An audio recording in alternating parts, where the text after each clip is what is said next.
Nandito po kami ngayon sa Canlubang, Laguna.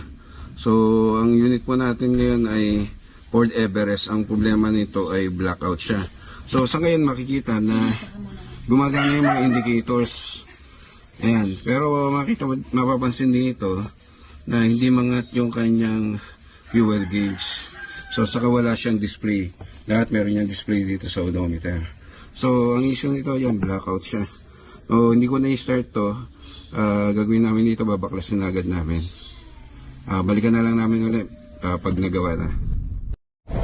Ito na po ngayon siya after namin magawa. Amazing! So, ayan, yung RPM niya, nakataas na siya. Yan yung idle na RPM niya.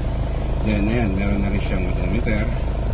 Yung fuel niya, ayan, umangat na siya. Hinintay lang namin na umangat yung temperature, pero umangat na siya ng bahagya.